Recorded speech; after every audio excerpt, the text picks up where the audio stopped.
Hello guys, welcome back to my channel. আজ সকাল থেকে কেমন মেঘলা ওয়েদার ছিল, তাই মনটা কেমন আলুর চপ করছিল, আর ভাবলাম বাড়িতেই বানিয়ে ফেলি আর তোমাদের সাথে শেয়ার করি। সিদ্ধ করা আলু নিয়ে নিয়েছি গ্লাসের সাহায্যে, সেটাকে একটু চটকে লঙ্কার গুঁড়ো, হলুদ গুঁড়ো, একটু নুন দিয়ে ওটাকে মেখে নিয়েছি।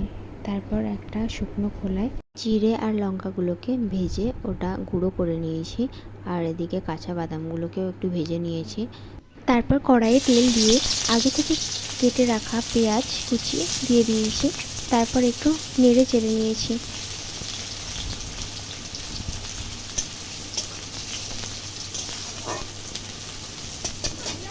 এরপর এক এক করে পেঁয়াজের মধ্যে নুন, হলুদ আর গ্রেট করে রাখা আদা আর রসুন কুচি করে নিয়েছিলাম, সেগুলো এবার দিয়ে দেবো।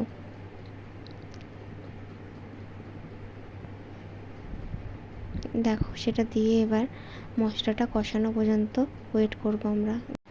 দেখো, মশলাটা কষে গেছে, তেল ছেড়ে দিয়েছে। এরপর সব আলুটা এবার ওর মধ্যে দিয়ে দিতে হবে। এরপর আগে থেকে করে রাখা ভাজা মশলাটা দিয়ে সব আলুটা মিক্স করে দিতে হবে। এরপর লো আঁচে নাড়তে থাকবো যতক্ষণ না পুরো মিক্স হয়। এরপর আগে থেকে করে রাখা ভাজা বাদাম দিয়ে দেবো। এবার নামিয়ে নেবো। দেখো, হয়ে গেছে। ওটা ততক্ষণ ঠান্ডা হোক। আর এদিকে ব্যাটারের জন্য আমি নিয়ে নিয়েছি বেসন আর নিয়ে নিয়েছি চালের গুঁড়ো।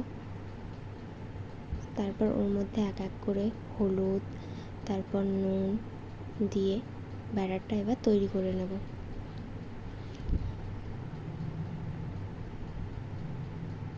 তারপর ওটাকে মিক্স করে নিচ্ছি আর অল্প অল্প জল দিয়ে পুরো ব্যাটারটা তৈরি করে নেব। দেখো, ব্যাটারটা তৈরি হয়ে গেছে। আর এদিকে আলুটাও ঠান্ডা হয়ে গেছে। আলুটাকে আমি বলের মতো করে নিয়েছি আর দুটো থালায় ময়দা মাখিয়ে নিয়েছি যাতে না লেগে যায়। একটা প্লাস্টিক আর একটা গ্লাসের সাহায্যে আমি এবার শেপ দিয়ে দেব। দেখো, আমি এরকম শেপ দিয়েছি, তোমরা চাইলে অন্যরকমও দিতে পারো। তারপর কড়াইয়ে তেল দিয়ে দিয়েছি। তারপর আলুগুলো ব্যাটারের মধ্যে ডুবিয়ে তেলের মধ্যে আমি ছেড়ে দিয়েছি। তো দেখো কত সুন্দর সেটা ফুলবে।